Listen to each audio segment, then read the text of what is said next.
Welcome back into the Lions 24/7 podcast. I am Tyler Donohue. We're going to hear from all three of my colleagues from Lions 24/7 here along the way. This episode, our second of the week. If you missed our last episode, we did a full recap of what was a tremendously busy past weekend for Penn State football. 3 commitments on Sunday, a prospect camp, their first prospect camp of the summer on Sunday as well. We look back at all of it. On our Tuesday episode here, we are focused on a bunch of different directions because it doesn't even feel safe to sit down and record yet on a Thursday because there's been so much news popping, and some of it we anticipated, some of it has just popped, and among that is basketball program rounding out its upcoming roster. We'll talk about that move in a second, but we did know we'd be going to meet with Penn State football coaches today on Thursday morning, Thursday afternoon. Initially set for outside, and obviously with the air quality situation, we moved indoors. And with the Lash building, they opened the doors to us in the media, and we appreciated that. And not only was it James Franklin, the head coach, and his coordinators, Mike Yursich, Manny Diaz, and Stacey Collins, but each of the position coaches were available. We heard from guys like Chuck Pelosi and Andy Frank, who do it all behind the scenes. And, of course, James Franklin stepped up to the microphone for about 20 solid minutes. And I was there alongside Daniel Gallen and Mark Brennan, who joined me right now here on the Line 24/7 podcast. We'll have Tyler Calvaruso joining us a little bit later in the podcast, looking ahead to this official visit weekend, another prospect camp on the horizon on Sunday. I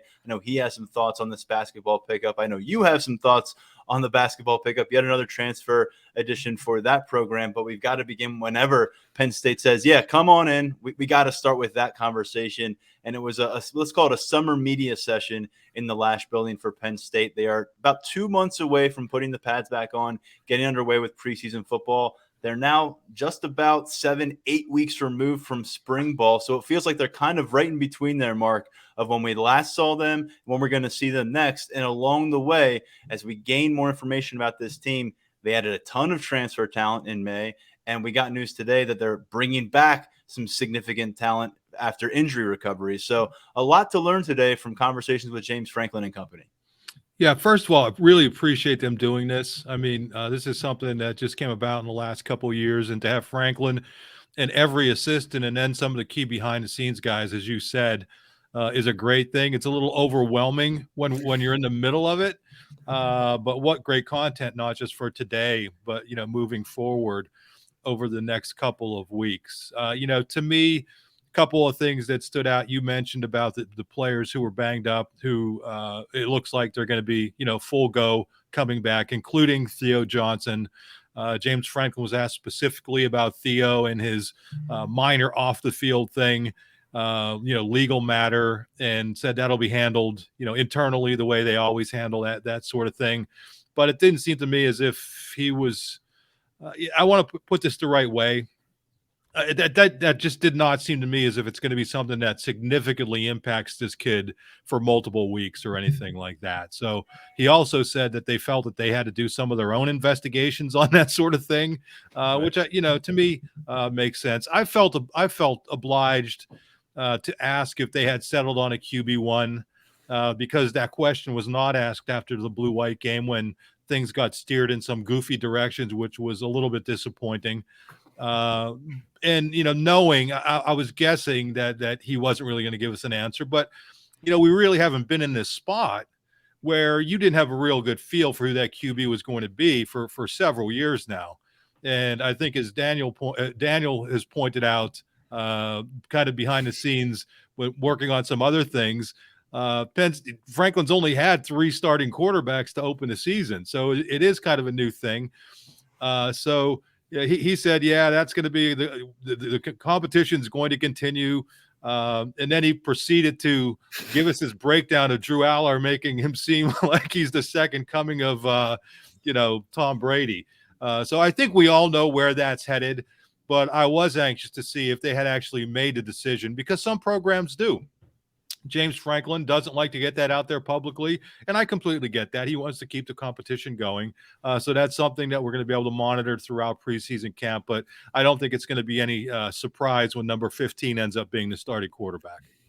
I'm sensing week 3 of August, maybe week 3 of camp. By the time we get some clarity on this, the last time that we were in June on the calendar year, and it was we didn't know who QB1 was in firm ink. It was 2019, so it is some time. It was Sean Clifford, it was Will Levis. You had Tommy Stevens hit the exit door, go off to Mississippi State. Even then, we sensed it was going to be Sean Clifford.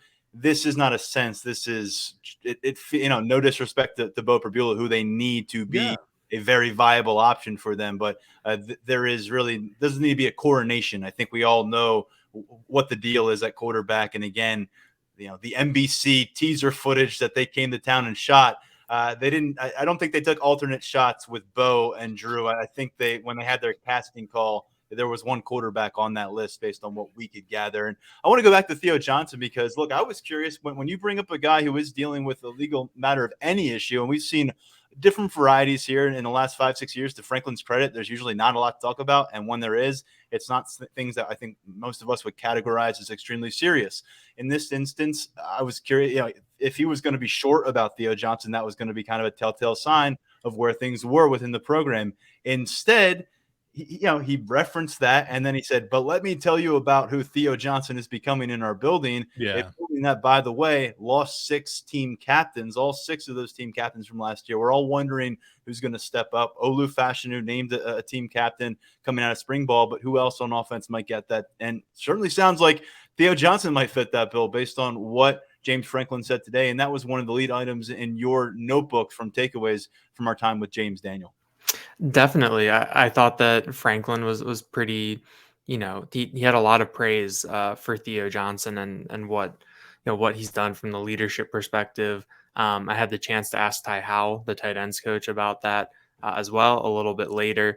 And Ty Howell said kind of the same things that James Franklin did, that, it is a, decently young room behind Theo Johnson and Tyler Warren.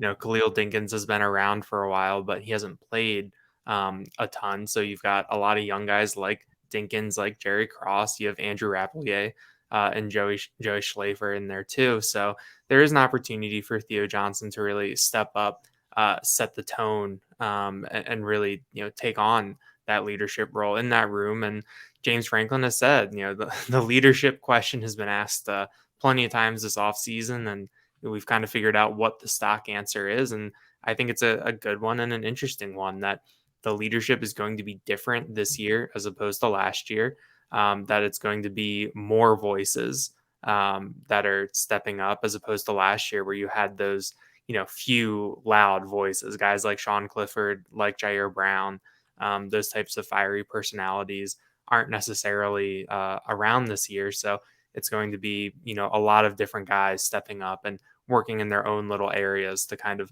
bring this team together. And I think Theo Johnson is one of those people. I guess the last time we talked to him was before the Rose Bowl, and in talking to him about this year, he sounded, very determined, very serious, and, he knows what is at stake, I think, for this team and what it can accomplish. And then for him personally, with what he could be able to do for himself at the next level with, a type of season that he can put out there. So, I think that he's a very, I think he might be a little bit more of an under the radar person when you talk about key figures for the 2023 season. But I think that he is someone who can play a major role for Penn State, both on the field, but also off the field and in the locker room. Yeah, I think people around the Penn State community are on the Theo Johnson. I think they've been projecting a breakout here. They got it in the second half of last season. He ended up leading the entire team in yards per reception with almost 17 yards per catch at that size. That says a lot. We've talked about the athletic arsenal here and what that might look like come NFL combine time. But it's time for him to prove a lot. Coming in as a top 10 tight end prospect, now being viewed as that kind of a player. I think nationally, though, you're right, Daniel. When people kind of go down the list of who are the guys to know at Penn State, it probably does take them a while if they even get there at all, because you see Brenton Strange leave as a second-round pick. People may think that things could slip from the outside looking in at tight end. I don't think any of us who cover the team closely. Maybe depth is a question. Khalil Dinkins trying to answer that. Jerry Cross, maybe Andrew Rapplier as a freshman. But up at the top, you're getting not just Theo Johnson back after missing all of spring practice, but you're also getting Tyler Warren back after missing all of spring practice. And look, the stat sheet last season wasn't robust for him. He had 10 catches on the year. 3 of them were for touchdowns. But with Tyler Warren, he was banged up all season from start. I mean, you're looking from game 1 against Purdue when he had a very important catch, if we can recall, in that opening matchup. Theo Johnson wasn't available for the first 2 games last year, so he was slotted as the next man up at tight end along with Brenton Strange. And then from that point on, he's battling. There was a stretch there where he was getting 10 to 15 snaps a game for almost a month. Finishes, I think the last 3 games, goes 25-plus snaps, so carries momentum. Got a little work done, got cleaned up, and has to miss spring ball because of that. But as James Franklin says, you're willing to sacrifice spring practice for team veterans if it means they're going into preseason camp at 100%. And it sounds like they're getting that with Theo Johnson and Tyler Warren. And whereas Theo Johnson really went out and had that 6-7 game span, guys, last year where he put it all on the table and says, this is who I can be as a tight end. This is where I'm going as a tight end. I think we're all curious if Tyler Warren is going to serve up that kind of a streak on the football field. He's had his moments. A big thing that I know Ty Howell told you today, Daniel, was that they see some Brenton Strange versatility here, a guy who can line up in different areas on the field, who can get it done as a blocker. They think he's going to come down with every ball that comes his way, 50-50 ball kind of a player. And that all sounds great. We've seen him as a short yardage rusher, even at the goal line in the past in 2021. He can throw it. And he can throw it. We've talked about it a ton as a high school quarterback. Maybe this is the guy. I know you said that Theo Johnson could be flying on the radar. I would say Tyler Warren.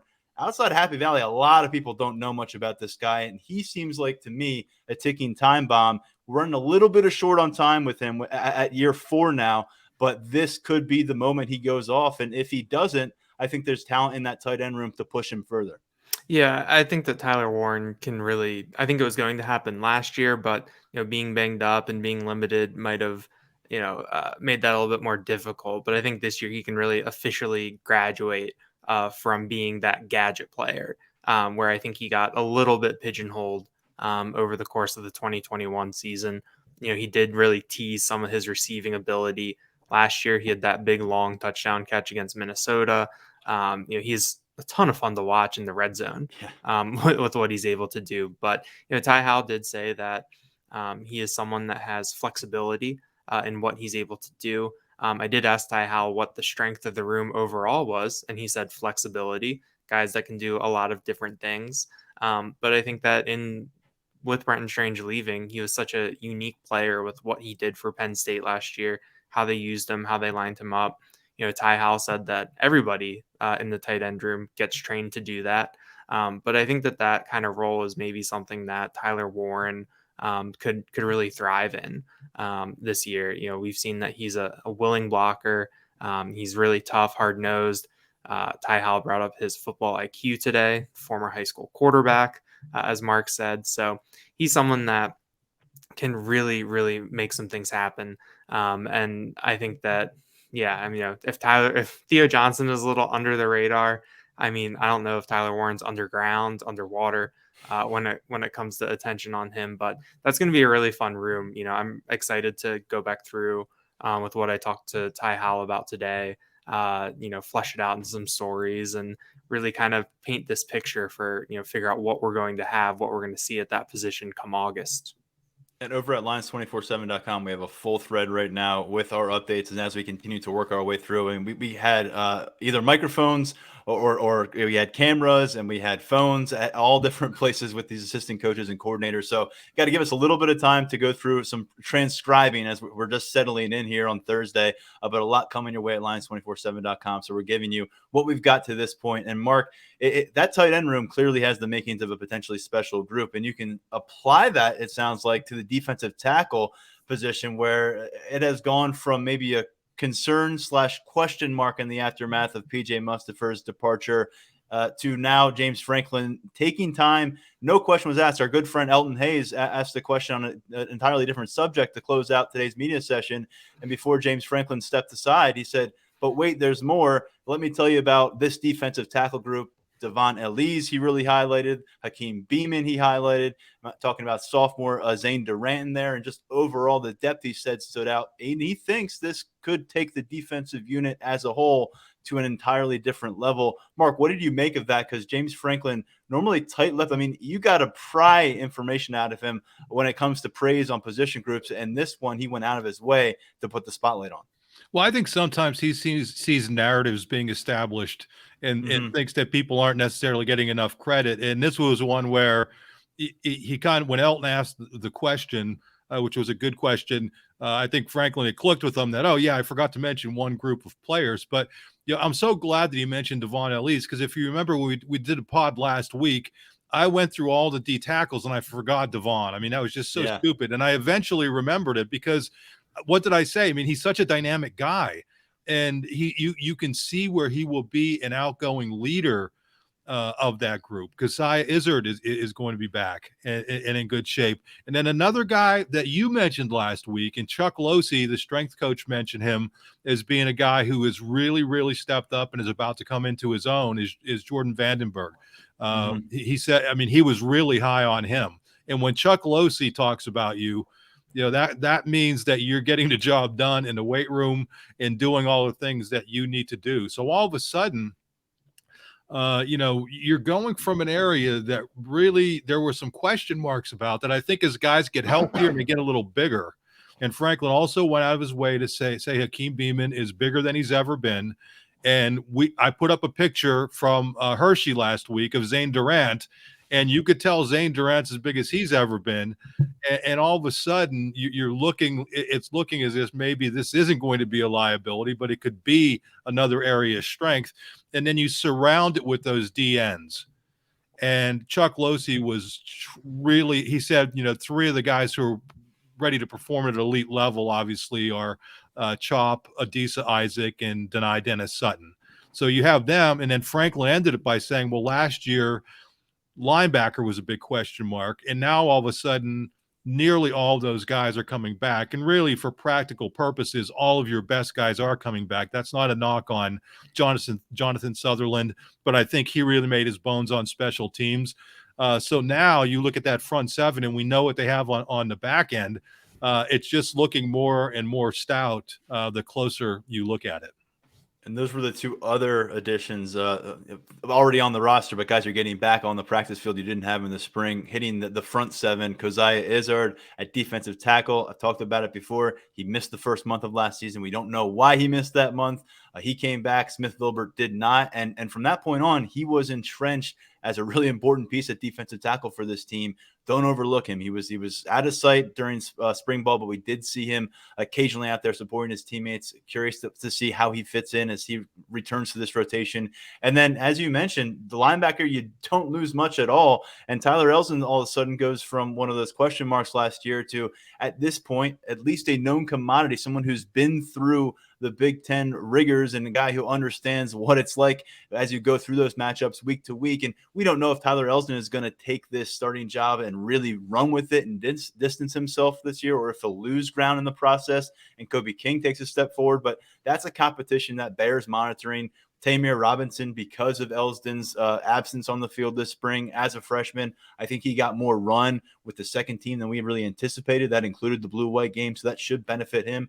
But you're still looking at really the redshirt junior here in Tyler Elsdon, the redshirt sophomore in Kobe King. And then, as I said, Keziah Izzard coming back to defensive tackle. I think that gives you really 6 names you can run down and say, this person can contribute on September 2nd against West Virginia. And there's not a lot of programs across the country that can do that inside out defense. Yeah. And one other guy that I think we have to throw out there now is Smith Vilbert. I mean, he looks like he's back and fully entrenched with the team. I don't know that he ever was not entrenched with the team, but we just didn't see him until the bowl game.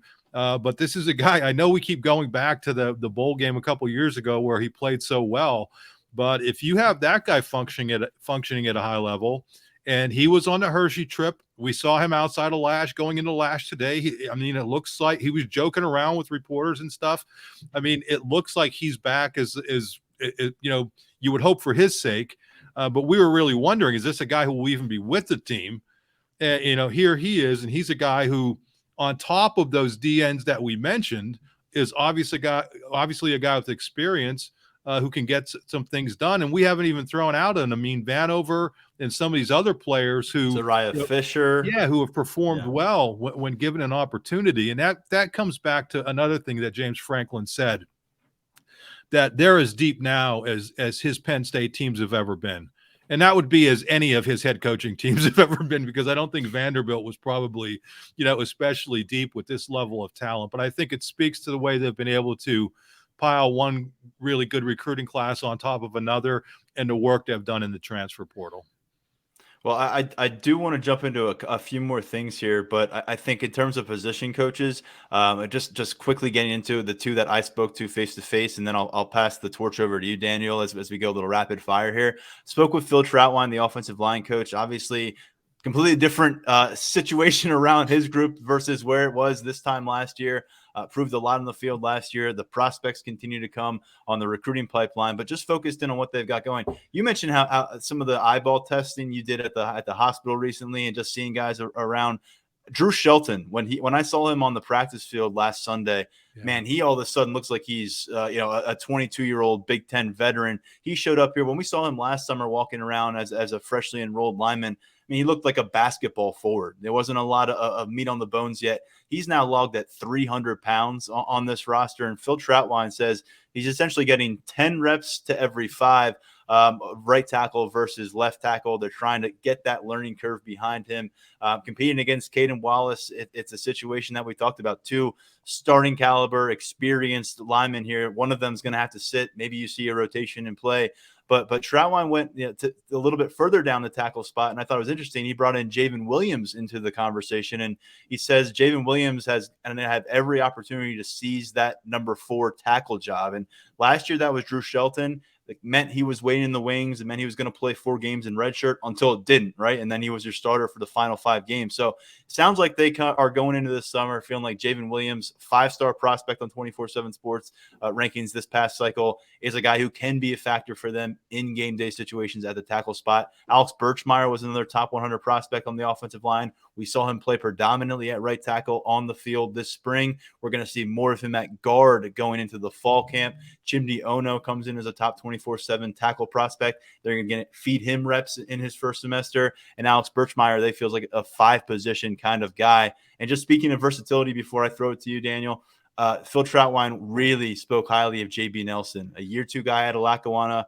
You haven't necessarily seen that success on the offensive line to this point. Certainly the safety set a high bar out of Lackawanna, but this is an offensive lineman to watch from that JUCO program, because last year we saw him play some extended reps in a couple matchups because of injuries at the guard spot. He could play some tackle, but guard is going to be his home for the most part. And Phil Troutwine says he's going to probably play a significant role week to week. So again, I'm getting the sense here, guys, that rotation is going to be in play come September. I think we saw 2 scheduled rotations last year. Left guard, Hunter Norzad, Landon Tengwall week 1, and then right tackle between Caden Wallace and Bryce Effner. I think that we're going to see 7, maybe even 8 guys involved when they play West Virginia by design, and then we'll see how it works out from there. So there's me signing off with my position coach report. We'll have a lot more at the message board. I'd love to get into more on what Jaywan Sider told me, especially about some of these freshmen. I'll save it for our VIP subscribers for now, because we got to get to Tyler Calvaruso on some recruiting. But Daniel, what did you hear that stood out to you? I know that you spoke to a few position coaches as well. Yeah, I'll save Anthony Poindexter for the VIP subscribers on the board. But I spent some time talking to Marcus Hagans, which is a pretty interesting room where the wide receiver picture is right now. Coming out of spring, James Franklin said that the top 2 were pretty entrenched with Keandre Lambert-Smith and Trey Wallace, and then Omari Evans. He named names today, guys. He named names. He did. Today at wide receiver. And then Omari Evans, shook things up a little bit and, made a little bit of a push for that 3 spot. Then it was everybody else. And I asked Marcus Hagans, what he made of that assessment. And he said, yeah, he said, he's right. That's what it is. But I talked to him a little bit about Dante Cephas. He said that he is someone who has come into the room, has kind of known what he needs to do, has meshed very well with his teammates, and is someone who can maybe shake up this pecking order a little bit with where he was before. I think both James Franklin and Marcus Higgins had good things to say about Caden Saunders in terms of where he is now versus where he, was even at the beginning of spring ball. That he has really made strides. I think that he is someone who, as a former top 100 recruit, we know the kind of lineage that he has, his pedigree, what the expectations were. I think that he might be in position to begin to meet them. And then I thought another name that came up that was interesting is Liam Clifford. That was James Franklin brought him up. And Marcus Higgins brought him up too. Higgins said that Clifford is someone who it really helps lead the room. That we know how kind of young of a room it is. Clifford's going to be a third-year player this year, I think. And so he is someone who has taken on a leadership role, as someone that guys can look to. And I think Franklin said it, where Franklin was like, yeah, he's someone you guys don't really talk about that much. And so I think that Clifford is a little bit of a bigger wide receiver in that room, who can play. I think we saw him working in the slot at times last year. So it's going to be interesting to see how this shakes out. I mean, where we are right now, June 8th, I think you can I think the addition of Cephas adds a little bit of clarity, if he can stay at a similar level to what he was at Kent State. But that's going to be a really fun competition. It's going to be really interesting to see who's going to get a shot in what spots, how that depth chart kind of, evolves over the course of the year. But I think Marcus Higgins is, excited for this room. And I think that he's seen a group of guys that he said that they're eager, that I think that they know what's being said about them. They know how Franklin kind of challenged them at the end of spring ball. They've embraced that. And I think that eager was a really good word to use to describe them. Franklin pretty much refused until the blue-white game to go beyond the top two wide receivers when asked about them. And that was week to week to week in March and April. This time he named so many names that he admitted he probably got himself in trouble, because he if you name enough names, then you have to name them all, or mom and dad get mad, or the player get mad. So he named that many wide receivers. But I thought it was interesting. Caden Saunders got the couple references there. We're always looking for indications of where he is as a former top 100 prospect coming to campus last year. And then Anthony Ivy got some love for just calling him his natural ability as a receiver. And Ivy's a guy I've been very curious to see. He's been kind of tucked away behind the scenes, get a longer look at him in year two. Mark, you got to kind of situate yourself with Manny Diaz, which is an enviable situation for any college football reporter. I know that you're going to have a ton of content from that up on the site, and I'd imagine some video too. But bullet point it for us. What stood out from the conversation with Penn State's defensive coordinator? Yeah, I think first and foremost, I always like to talk to him about Abdul Carter, because I think we all see, a special talented player, and the best coaches can take those players and get even more out of them. And, I think we referenced this before when we talked to Manny in the spring. But, one of the keys is really going to be just having a better understanding of the entire defense and what the offense is trying to do. But then he brought up something else that I thought was pretty cool. He said the best players aren't just good themselves. They make everybody around them better. And I think that's what you're looking at from Abdul Carter. You're looking at that sort of talent, that somebody who can impact the game in so many different ways, that he's going to make the other players around him better, whether that's the defensive lineman, because the opposing offense has to focus so much on him, whether that's the defensive backs because of what he's able to do rushing the passer, all those different things. I also touched base and said, is this a guy who you would feel comfortable playing at multiple spots? And he said at times last year they did. Obviously in the Prowler package, they kind of moved him, more inside or on the edge. They could put him just about anywhere. But, he had a really good analogy. And it was like, if you're a great baseball pitcher, you do one thing great. And you want to really focus on that and then do everything else good. So if you try to be a pitcher who has a great fastball and try to be a pitcher then who has a great breaking ball, you probably one or the other is going to suffer. But if you focus in on that one thing and then just be good, get good enough, or just improve at those other spots. And I think what he was getting at is we'll still see Abdul primarily at the will and being a great player at that position. But if you need him elsewhere, you're going to be able to do that. And then obviously the guy that we talk so much about, Tony Rojas in the spring. It was pretty funny because I asked Chuck Losey, I said, he kind of looks like a different person. He goes, oh, he is a different person. He was 195 pounds. And as of the last couple of days, he weighed 229. But the key with Rojas, he said, is that there are a lot of guys who can come in that first couple months and put on weight. But then you get into the grind of spring practice, especially with the number of reps that Rojas was taking.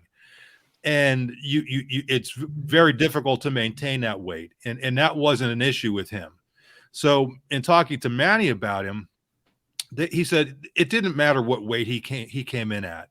They knew what he could do. They saw him running around on the field in high school and realized that he is going to be a very good player. He said Manny thought that Rojas was one of the best linebackers in the nation last year, one of the best high school linebackers in the nation.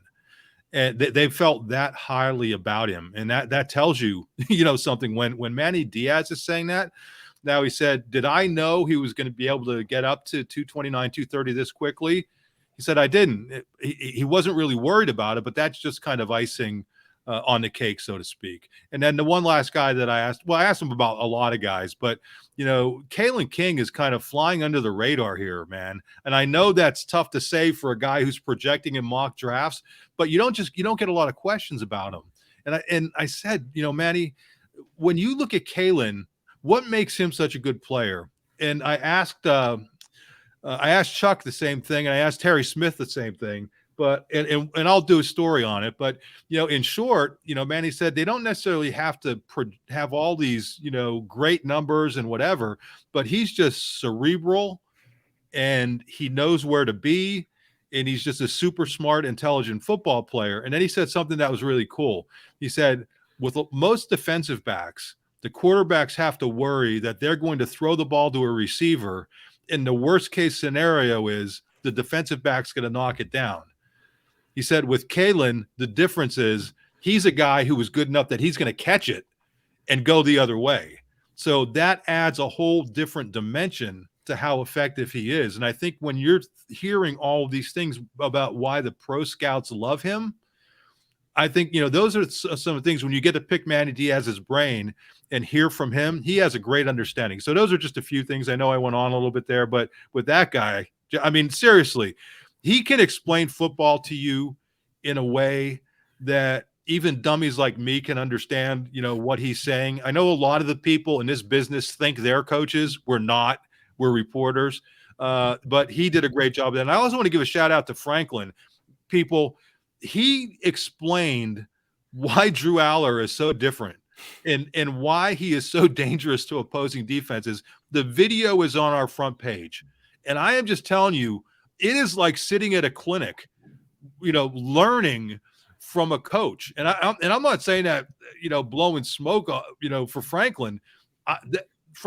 Sometimes in the middle of these things, they're going on and it's hard to absorb it all. And Tyler, you texted us and said, wow, that Franklin stuff after the fact.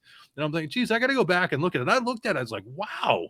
Mm-hmm. I mean, he explained it like at a level of why this guy is so effective. And I'm not going to ruin it. Watch the video. It is worth watching, and you will have a better appreciation for Drew Aller and why he's so good.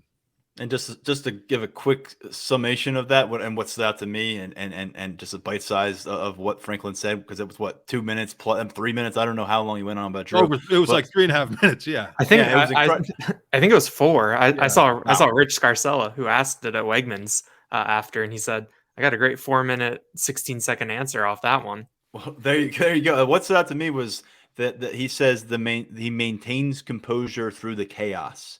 And because of the guy that you just talked about, Manny Diaz, and because of the long list of playmakers he's got on that side of the ball, I can assure you he has seen plenty of chaos in his year on campus. He'll see more in preseason camp, but something like that, a statement like that, and he's still got to get through a full schedule as a starting quarterback, but just seeing that kind of a hallmark as a young quarterback is vitally important, and it just does not come automatically with any young quarterback, whether you're a 5-star, 3-star, what have you in between. If you enjoyed this part of the conversation, this is like maybe 8% of what we're going to have in our grab bag from our visit to Lash Bash, and we will be spreading the love all over Lions247.com. We'll have a dedicated thread to our updates as we work our way through all this information. But it's going to be an awesome way to really launch into summer, I think, for us, for a lot of fans out there.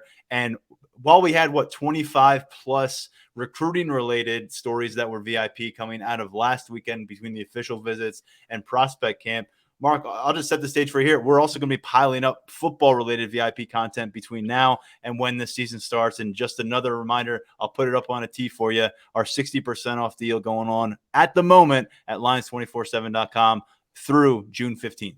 Yeah, I mean, listen, Andy Frank, the recruiting coordinator, and that's not his title. He has some highfalutin title. General manager of personnel and recruitment. Yeah. There you go. So he was available too, and he talked about the recruiting crush, and he, he said that if you were to drop somebody from the real world into the middle of it, your mind would be blown. And we're not in the middle of it on their end, but we're in the middle of it in terms of coverage, in terms of covering the camps, in terms of Tyler Calvaruso and Doan and everybody else. There is so much premium content. And I'm just telling you, if you were ever wondering about it, now is a great time to dive in. It's 60% off our annual rate. And listen, I'm just telling people that a lot of people wonder, should I get an annual plan? Anybody who gets a monthly plan, 95%, I don't know what the exact number is, but the vast majority of those people just keep re-upping and re-upping and re-upping and re-upping. Get in at 60% off for the year. It comes out to less than $5 a month, and it's a good deal. And I'm just saying, look at the content. I could sit here and explain it to you all day, but check the VIP content, and then check the discussion on the message board, and then check out not just the experts, but our community and what they have to say at the VIP level. All of it's really worth that money if you're a hardcore Penn State fan and really love recruiting and insider stuff.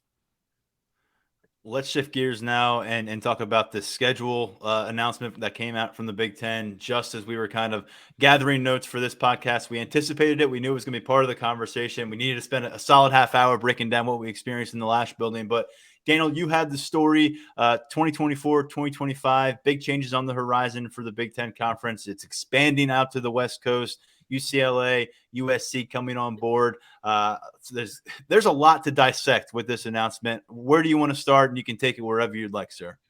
Yeah, I mean, the leaders and the legends feel a long time ago. Oh, yeah. Looking at this schedule. But yeah, I'll just say that I think my initial reaction, and I think we talked about this a little bit today, and in my head, how I kind of thought that this might be is that I think it's going to be really good for competitive balance, or at least better.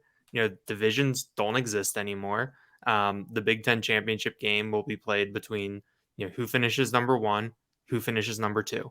I think that's the one really big change that is easy to see on paper with the addition of UCLA and USC going to 16 teams.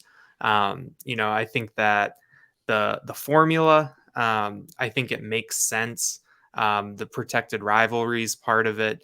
It is interesting that Penn State doesn't end up with one, but I think that beyond that, the fact that they're only doing this for 2 years, it's 2-year cycles in terms of the opponents that they're locked in to play home and homes with.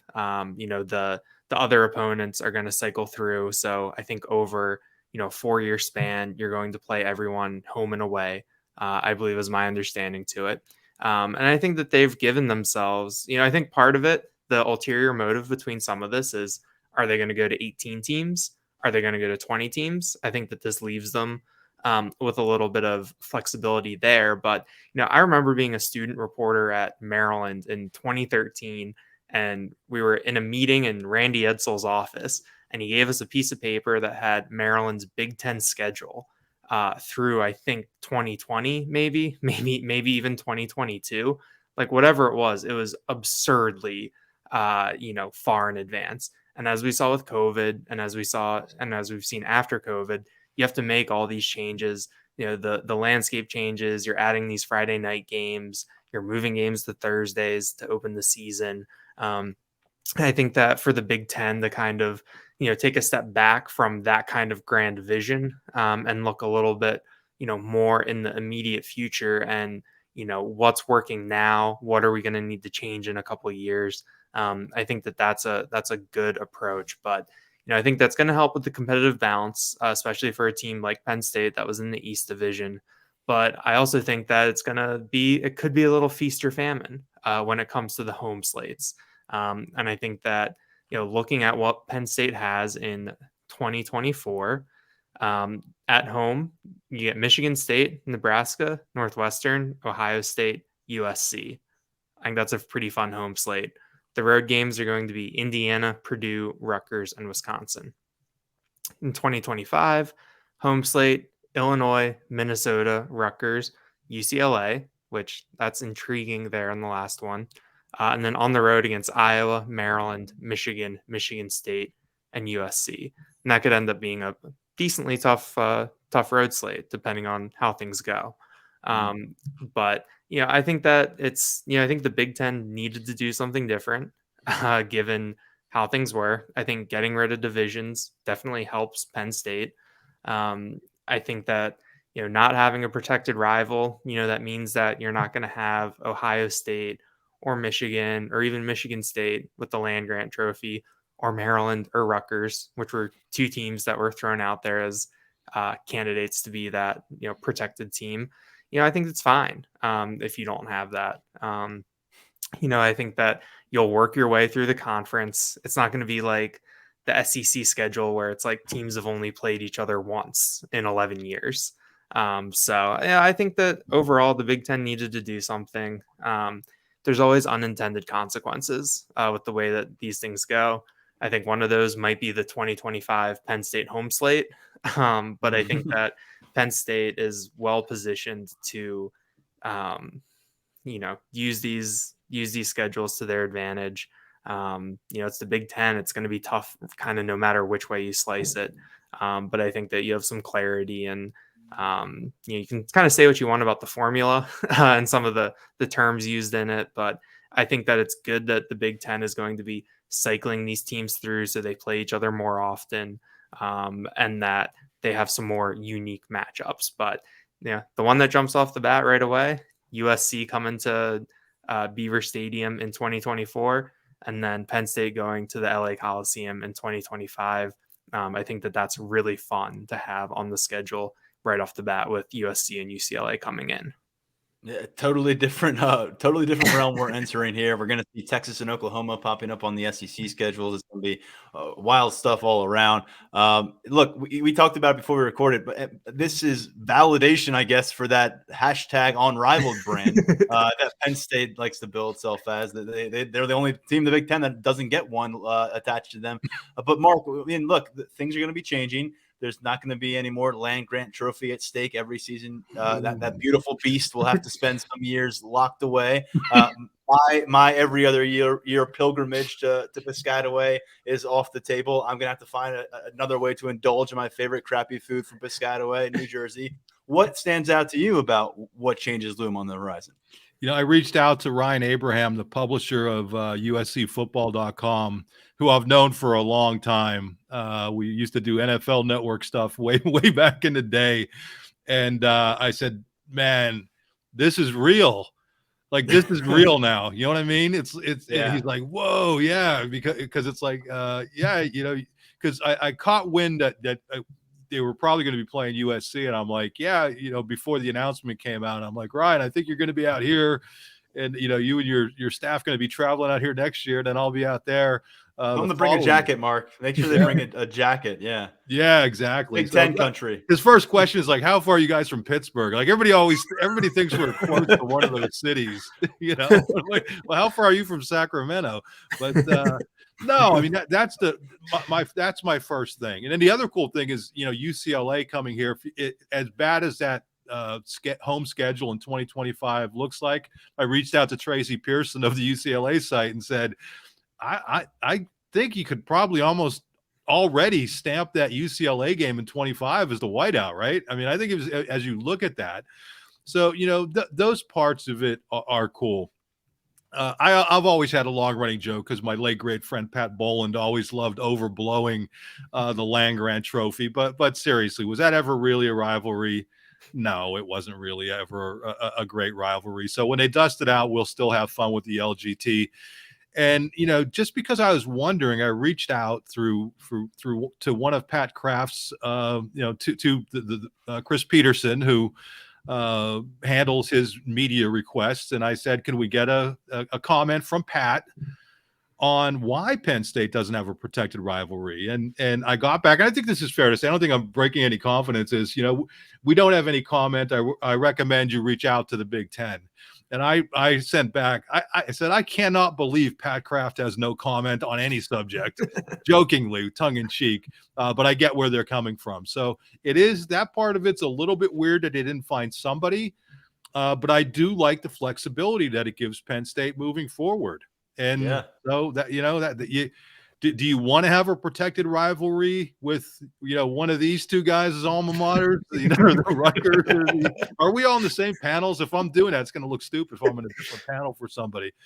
But no, in all seriousness, and with all due respect, which means no due respect to Rutgers and Maryland football, I do think it's going to allow for some flexibility. And again, I just go back to the point that this is all real now. I mean, we heard about it. We knew it was coming. You got to meet Casey Cosgrove, one of our network people, who's the diehard Trojan fan, when we were out at the Rose Bowl. He's one of our tech people, and I'm like, Casey, are you coming out? I mean, it's like this is going to be here before you know it, and I think it's just going to be a lot of fun, and it's going to be new stuff to see, and I'm looking forward to it. I like it overall, and I think it's going to be good for Penn State. I think it's going to be good for the Big Ten. It's going to be tough travel for those teams from the West Coast. I already went to the USC site, and somebody was saying, well, shouldn't USC be playing Nebraska because it's like half the distance from USC to Nebraska than it is from USC to State College? And so people are still wondering about the whole travel dynamic, which for them, it's going to be really tough. It's almost like when Penn State first joined the Big Ten, and it was the school on the outer limits. Now, geez, outer limits are a whole different thing. Well, I'll tell you what, get comfortable with this whole new Big Ten dynamic and the wide open scenario and this independent flair that Penn State has to it. And then you buckle up, because the 12-team playoff is coming, and that's going to bring a whole new world of matchups potentially for Penn State if they have their way.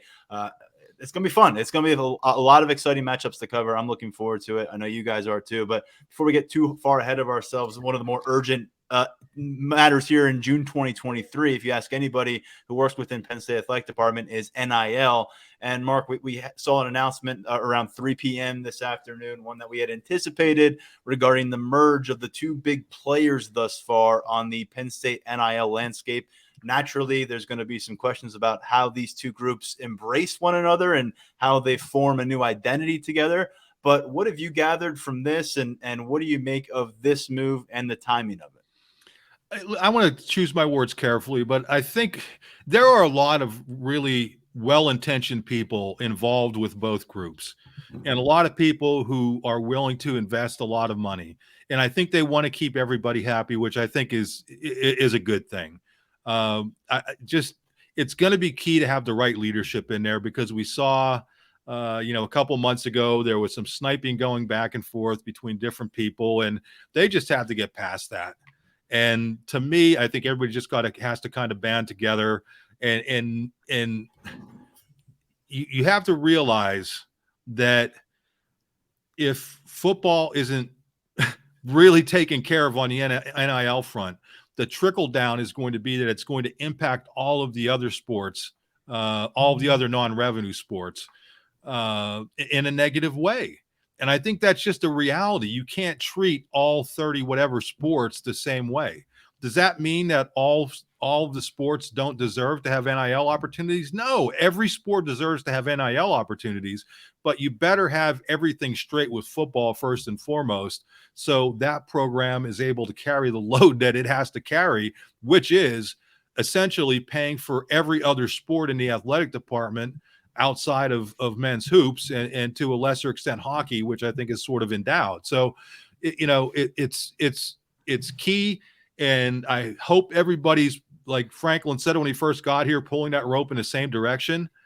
I am a little bit troubled by the fact that they come out with this announcement at the time that they did. It's like, could you have picked a worse spot to have it fly under the radar after you have all the coaches available? You know, this Big Ten announcement's coming out now. Hoops, they didn't know that was going to happen, but gets a big transfer, and this thing disappeared almost immediately. So regardless of the publicity of the thing, I want to reiterate, there are a lot of well-intentioned, good-hearted people who have Penn State sports. It's what they care about the most. And just to get all those people together, pulling the rope in the same direction, I think is really cool for this new group. I hope they're able to pull it off, because that'll be good for Penn State sports, which is good for us being able to cover Penn State sports. There was Lions Legacy Club. There was Success with Honor. Now there is Happy Valley United, and that's where things stand. We'll work on this. We'll have some more conversations here on the podcast, maybe get some intel from people who are involved within that structure to get a kind of a good understanding of what their plan is moving forward, maybe how it was different than what has preceded this point, because obviously a very pressing issue across the college athletics standpoint. We're seeing it front and center at times in Washington, D.C. now as well. So, fellas, I want to wrap up here before we get to Tyler Calvaruso with a bit of basketball news. As you referenced there, Mark Brennan, Penn State basketball picks up a transfer here on a Thursday. It is DeMarco Dunn out of North Carolina. He's been a name that's been mentioned for a few weeks now in Penn State's efforts to continue building their roster. Tyler Calvaruso's had a few updates along the way. He chooses Penn State. He rounds out the 2023-2024 Penn State roster. People said it couldn't be done a couple months ago. It has happened. Daniel, let's begin with this edition of Dunn, and then we'll work our way to bigger roster impact. But what are we talking about individually here with this edition? Yeah, DeMarco Dunn comes over from North Carolina, where he was really buried on the bench with how that rotation was managed this year. He averaged 2.7 points per game, less than 1 rebound per game, less than an assist per game. But I think that he is the type of player where his talent and his potential really outweighs his production. He'll be coming in as a junior with 2 years of eligibility remaining. He was listed at 6'5", 190 on the North Carolina roster last year. That seems to fit with the profile of the guards that Mike Rhodes has brought in so far, and with what Penn State is returning. You got guys like Nick Kern Jr., who's 6'6", Jameel Brown is 6'4", Bragi Goodmanson, the Icelandic freshman, is 6'5". You've got 6'8" front court players like Zach Hicks and Puff Johnson. I think that DeMarco Dunn fits in physically with what Penn State has been looking for. He was a top 100 recruit in 24/7 Sports. A 4-star prospect, number 4 in North Carolina, number 90 overall. It's evident that things didn't really work out for him at North Carolina. So I think that you want to bring him in. He's going to have the opportunity to compete for more playing time, and then you can maybe see how that talent blossoms a little bit. And when you talk about how Penn State has approach the transfer portal, it's a similar type of player that they've looked for, on the younger end with eligibility remaining, who has the potential to really, step up, who has a recruiting pedigree. So I think I'm very intrigued by DeMarco Dunn based on the response from our board. I think a lot of people are really, really excited about him and what he can bring. And I think that he just puts the Penn State roster in a really, really good spot right now. Dunn and Puff Johnson coming by way of transfer from North Carolina, each of them former top 100 prospects. They usually have plenty of those down with the Tar Heels, but Penn State now getting them on the next phase of their career. And Mark, Daniel is going to have a really good recap of Lions247.com about where this roster is right now. I know you tweeted something about that as well, Daniel, but Mark, you assign grades after every Penn State football game, and it's very highly clicked on, and people like to look at them. I'm curious what kind of a grade you would assign to Mike Rhodes' roster build here in the last couple of months. And again, we're talking about from where they were, point A. People were really wondering if they were going to be going to the local YMCA. It wasn't going to happen. It was never going to happen. But there were people, you checked social media echo chamber at times, there were some red flags being waved. Yeah, but I mean, I think people have to realize this is kind of the new normal. And when coaching changes happen, this is what's going to happen. So I don't think you could give him an A, only because, I think that has to be reserved for the people who are pulling in, the All-American type players, the Hunter Dickinsons. I mean, those type of players. But I think where he was, or given where the program was, to be able to put together this kind of roster, I think really, really says something. So I think it's got to be a B plus. People look at some of these kids who maybe didn't play a whole lot at North Carolina. Listen, Carolina was not very good last year, but that program was in the Final Four 2 years ago. I mean, this is a blue blood program, and it's. I don't want to say it's okay that somebody wasn't playing a lot, but it's a little different than if this kid wasn't getting minutes. And he was also banged up, last December. But it's a little different if he had been, on a bench player at, a mid-major program. So I think getting Ace Baldwin, to me, that was an A plus, just because you have a guy who knows the program, or who knows the system. I'm sorry, that's a better way of putting it. And is a natural leader, and I think people will kind of gravitate around. But giving them an A, I think, would be too much. But given where they were, I think a B plus to put together an entire roster, I think it absolutely says something. We had a chance to talk to Mike Rhodes last week at Coaches versus Cancer. I am just telling you, he is chomping at the bit to get everybody here later in June so they could start really getting after this, because they spent so much time and effort getting all these players onto the roster. I think the kid from Iceland is the only one who won't be here until a little bit later in the summer, because he has some international responsibilities to take care of. But I was talking to him about, boy, it'd be good to get together, have some interviews, at some point. He goes, yeah, we got to get the players here. I need to get the players here to start working with them. This is just BSing. And I completely get that. That'll make more sense to do interviews with him once the kids are on campus and he has a better feel for what they're all about. But I think just the fact that he was able to build this roster, I think says something. So I give it a B plus. All right, gentlemen, we got to jump into some recruiting conversation. We've gone nearly an hour here with the two of you. A lot of heavy lifting today at Lions247.com. I'll see you both on the practice field for camp on Sunday. All right, keep Calvaruso in check. Thanks, Tyler. I'll do my best. See you guys. All right, let's bring him in now. Tyler Calvaruso, our recruiting insider at Lions247.com. How you doing, Tyler? I'm doing well. Clearly, you got to keep me in check today. So, that's a pretty tall task for you. Hey, man, I'm just trying to keep there's a lot of balls in the air right now. We're just trying to juggle them all here on a Thursday. Crazy day. Just trying to keep my eye on maybe more breaking news during our commitment, or during our conversation.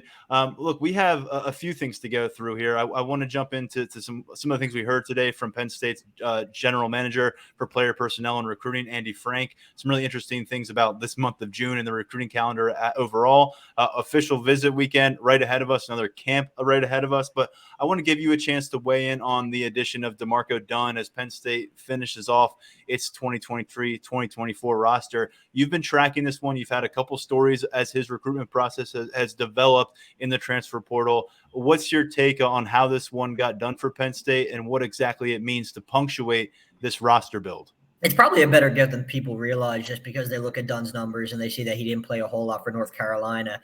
And, some people might look at that without much context. Hubert Davis didn't really go deep into his rotation last season. He was really reliant on the veterans that helped North Carolina make a deep historic tournament run the previous season. So guys like Dunn were kind of, left out in the cold a little bit. They didn't get as much playing time as maybe they should have received. I mean, Dunn was impactful when healthy for North Carolina at times last year. He did give them some good minutes. He had a 14-point performance in a win against Louisville. I know Louisville was terrible last year, but Dunn showed a lot of good things in that game. And he did slump in the second half of the season. So, he did deal with some bouts of inconsistency. But I think a lot of that could be attributed just to the fact that he wasn't really receiving consistent playing time and, consistent opportunities to leave his mark. He's a high-energy guy. He can get it done on both ends of the floor. I think really, this might come across as a little bit outlandish just because he didn't play a whole lot for North Carolina and really just weighing his potential and what he had accomplished with increased minutes.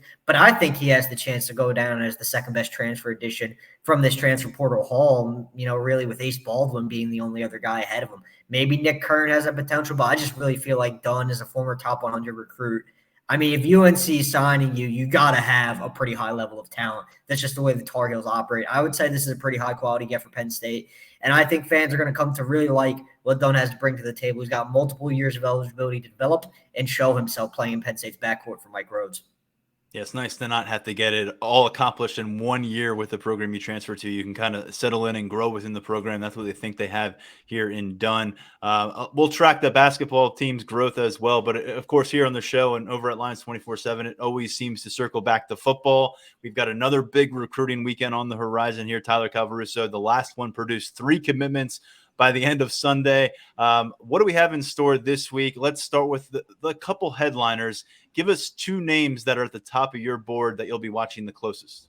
Nick Marsh and Jameer Grimsley for sure, just given where they are at on the board. This is Penn State's. This is the big recruiting weekend of June. You have a total of more than 20 official visitors once you factor in all the commits, but Kari Jackson was on campus last weekend. Every single commit but Jackson is going to be there. And this is Penn State's most impressive haul of uncommitted visitors making it to campus. This was all set up by design by the staff. They want these commits in town while all these high-profile guys are in town as well. And just starting with Marsh, I think we've kind of reached the point where I do think Penn State has a slight edge over Michigan State, but I'm still not going to the crystal ball just because, look, I mean, he's been committed to Michigan State. He's got a good relationship with that staff, and he's going to be back at Michigan State on June 23rd for an official visit before he announces his commitment on July 7th. I think that Penn State has put itself in a position where the relationship is important because Marcus Hagans has really pushed to land Marsh ever since he backed off that Michigan State commitment. And this was a new relationship that Marsh had to, kind of get comfortable with. He knew Taylor Stubblefield. He didn't know anything about Hagans. And Hagans has kind of been able to pull off what Deion Barnes has pulled off with Amaris Williams, new relationship, no pre-existing relationship, get him on campus. And, really shortly after Hagans took over and really in the thick of that spring visit schedule, everything went well, better than Marsh said it. He's told us that that visit went a lot better than he thought it would, and then he locks in the official visit shortly thereafter. So with Marsh, like I said, I mean, I'm not ready to go to the crystal ball yet, but this is one of those recruitments where I think Penn State could really help itself over the weekend. Maybe you help itself so significantly that he leaves as one of those guys who gives the staff a little bit of a nod about what he's thinking. I wouldn't put it past Marsh based on the way his recruitment has played out.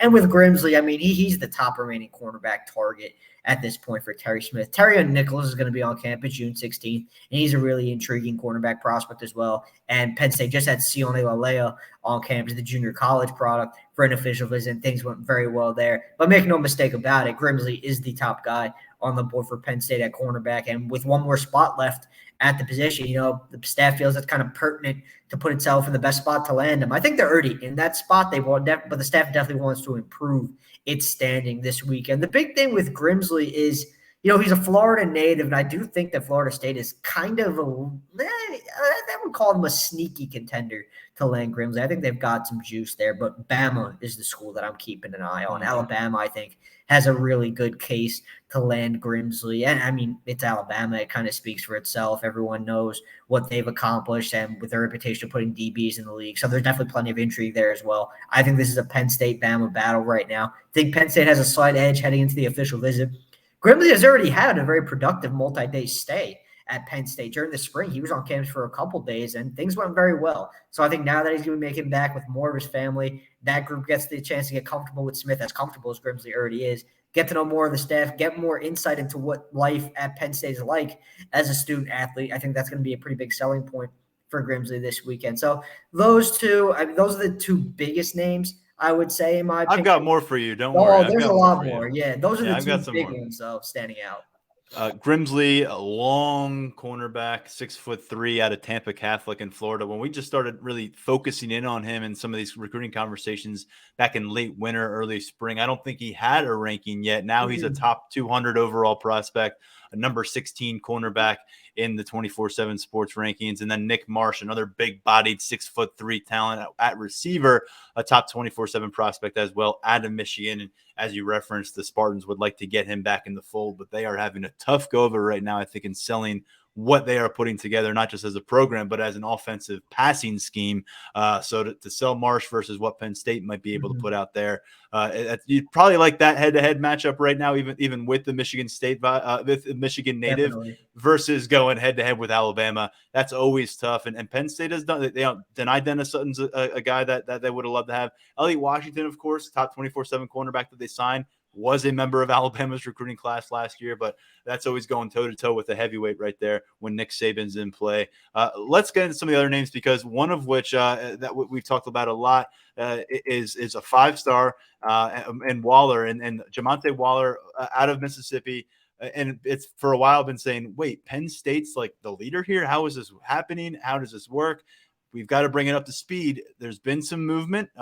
Penn State's in a really good spot, but they've got company here. And it feels like a reinforcement would be a really big factor right now in Jamonte Waller's recruitment if they can pull it off during his 48-hour stay.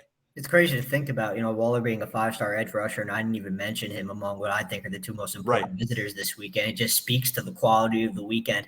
Waller's we've been talking about it for a while, that we have it pretty well sourced that Penn State has had an edge for Waller, and that's been the case for a while. I do think Auburn made progress with Waller during the first weekend of June. I think that SEC program, I think that's going to be a trend throughout this official visit season, the SEC programs on Waller's slate, making up some ground on Penn State. That's why I've been kind of hesitant to, really assert Penn State as his true leader and, go to the crystal ball or anything of that nature. I think this is a crucial visit for Penn State coming up this weekend with Waller. I think the staff really needs to hit it out of the park to maintain its top at the top spot on his list. And I do think it is encouraging for Penn State that Waller has already visited a Penn State or an SEC program before making it to Penn State. And while I do think Auburn definitely made up some ground, Penn State is still on top. So it's kind of already survived one of those SEC power players that has the ability to throw some cash around and, accomplish some pretty good ground on the NIL front. So I think that Penn State, this is a big opportunity for them this weekend. The staff really loves Waller. He's looking forward to getting back to see really more what they think the future is for him. There's been times where the pitch has been as a linebacker. There's been times where the pitch is as an edge rusher. He's looking to gain a little bit more clarity on that. Well, from what we've been hearing, it's been sounding like it's been more of an edge pitch recently, and Waller has been very receptive of that. So this isn't something that has hurt Penn State in its pursuit of Waller, not in the slightest. So getting him on campus, he's going to be another one of those guys that's going to be prioritized by the staff, because really he's one of those recruits who is, not really subject to the numbers game. He's always going to have a spot in this class if he wants it. He can be a +1 to the defensive line haul if that's what it comes to. This is going to be a bigger class for Penn State anyway. And if Waller gives the indication that he wants to join the group at any point in the cycle, he's going to have a place. And, if you want to make that happen, lay the groundwork for it this weekend, as the staff has been doing a really nice job of with him already. At the tight end position in recruiting cycles spanning 2018, which was headlined by Pat Freiermuth, all the way through 2024, when we're talking about now a top 100 talent in Luke Reynolds, Penn State has brought in 8 blue chip tight end prospects. They've got one in this 2024 class, but they're also going to get a chance to take a closer look and vice versa with Caleb Odom, who's considered the number 5 overall tight end in the country out of Carrollton, Georgia. Coming up to campus, Alabama, Auburn, Miami, you name it in the Southeast region, that offer is probably on the table for Caleb Odom. They've already got a really strong commitment at that position, a guy who's planning to enroll early in January in Luke Reynolds. But, boy, you love to at least get your opportunity to take a swing with a prospect of this caliber, and certainly Penn State's track record at the position, the last 3 starters at tight end for them, second-round picks in the NFL. That's going to help get some sway and get a guy in an airplane. Yeah, Odom and Carter Holmes from Nebraska, the 2 big swings that Penn State has continued to take at tight end following the commitment of Luke Reynolds. And, I know Odom is making it to campus this weekend, and we always say, look what the Penn State staff can accomplish with kids when it gets them to town for official visits. It's one of those schools where getting them in town physically is so important, just because the staff has shown that it has the ability to completely turn the tide of a recruitment. But with Odom, man, I got a tough time seeing this one leaving the South. I think at this point he's going to wind up at Alabama. But the staff's going to take its best crack at him this weekend. And, you really can't put anything past them at this point. The production kind of speaks for itself in that regard. But this is going to be a tough one for the staff to pull off. I think Alabama's done a really good job with Odom. They're my pick for him right now. But, hey, look, crazier things have happened, man. We'll see. More locally, a couple names I wanted to address before we get out of here. Another long-distance name making the trip, Nigel Smith. He's been on a national tour out of Texas, a 4-star defensive lineman. But a couple names that are more in the region, names that we've discussed a little bit here. Malachi Williams, the edge rusher out of Drexel Hill, Monsignor Bonner. He's a 4-star in 24/7 Sports Evaluation, getting back to campus. And then there's a prospect out of New Jersey, Tyler Calvaruso, that Brian Doan recently put a crystal ball pick in for. Take us through those two prospects, because I feel like if we're looking at impending potential commitments, where does the class grow? These are a couple of names that, at least on the surface, I'm looking toward. Got to start with the in-state guy, Malachi Williams. It looked like for a while there's going to be a Penn State-Notre Dame battle. And I think Penn State has a pretty clear edge right now over Notre Dame. Not really sure what exactly Notre Dame's approach has been with Williams recently, but he wiped that official visit. There's been talk that there's a chance he makes it back there for a midweek visit at some point, but there's also been an indication that, this weekend could be the one that seals the deal for Williams and his recruitment. He's got Pittsburgh and Syracuse on his official visit docket following Penn State. Depending on how things play out this weekend, I think there's a very real chance he does not make those trips. The staff's feeling pretty good about where they're at with Williams. I mean, the relationship with Deion Barnes is a really, really good one. Williams likes him, likes really the whole staff, from what he's told me. He just likes the family atmosphere surrounding the program. He likes State College. He likes pretty much everything Penn State has to offer from what I've been able to gather through my conversations with him. So I'm feeling pretty good about that crystal ball pick entering the weekend. I do think Penn State has a real chance to make a move and add an edge rusher to this class, coming out of the weekend. And then back to Jersey, the 4-star safety, Vabu Torre from Irvington High. So like you mentioned, Brian Doan has the crystal ball pick in for him to land with the Nittany Lions. I'm seriously considering following in that pick based on some of the conversations that I've had this week. I think that Penn State is in the best spot to land Vabu Torre right now. His recruitment has been a little bit, it's kind of like DeJuan Lane, but not as quiet as DeJuan Lane. A little bit louder than DeJuan Lane, but he's really focused on his own process and not the public, affair with it. It's more he's locked in on looking for what he wants in a school, and that's what he's really been focused on throughout these months. There were a couple of instances where he was supposed to be at Penn State for visits, and he didn't make it. That's it wasn't indicative of a lack of interest in Penn State or anything like that. It was kind of just either scheduling things or he wasn't feeling up to the visit. It's not like he was surfacing elsewhere, right? He wasn't spurning Penn State to go check out an SEC program or a Big 12 program or anything like that. He just wasn't making visits really all that often during the spring. Staff has stayed on him. The feedback has been pretty positive. So this is another one I do think Penn State has a chance to wrap this weekend. There hasn't been any real indication that Torrey could be coming to a decision soon. But again, you get him on campus, you can at least lay the groundwork for that to happen, whether it be immediately coming out of the visit or a week, 2-3 weeks down the road, because he does have other visits on the docket. But Penn State, pretty good spot for Torrey, and with Williams, I'm really liking where they're at. As you said, huge group of commits on campus for this weekend. We heard from the committed quarterback of this group, Ethan Grunkemeyer, on this podcast last week, and he said he was really excited to get face-to-face with a bunch of targets, also build the bonds with his future teammates. So there's a lot going on there, but naturally a lot of intrigue with the guys who are coming to town without a commitment yet, still working through their decisions. And for the second consecutive week, a huge June weekend ahead for Penn State. They worked their way towards it with 17 commitments on board, number 6 class nationally. And just setting the stage, Tyler, before we say goodbye, what should our VIP subscribers expect to see from your coverage this upcoming weekend? And for those who are still taking a long look at that 60% off annual subscription, what can they dive into and find these next 72 hours? I mean, we're just really going to have, starting tomorrow, full-fledged previews of what to expect this weekend, intel we've been hearing, even a look outside of this weekend of where some of Penn State's other top targets are at. This is a busy month for those guys as well. We try to take a look at everything from a broader spectrum. We're going to be checking out where those guys are visiting, how things are standing with them as they hit the road and go elsewhere. And then obviously Sunday, we got the Elite Showcase to camp. Official visits are going to be wrapping up, and we're going to have a lot of intel to share with our VIP subscribers, just as we did last weekend. You know, it could wind up being an even busier weekend than it was last weekend. You know, we still got to see what comes together on that front, but it's definitely, this is the time of year. If you want to be a Lions 24/7 subscriber, it's the time. I'm telling you, with all this recruiting intel that we have to share, and you know, the ever-changing just landscape of the recruiting world, I mean, there's going to be a lot of things going on in Happy Valley. So I definitely encouraging anyone who's listening right now, if you're not subscribed, get in while you still can. It's a good time to be part of it. And this might be the best time for conversation on our message board Yes. too. I mean, get working our way towards preseason, getting familiar with the target board, watching the recruiting classes grow, getting live feedback from the camps, and it's a really fun time for the community. Appreciate everything you do for the community, Tyler Calvaruso, hopping on with the podcast with us as always. We'll check in with you real soon. Thanks for having me back on, man.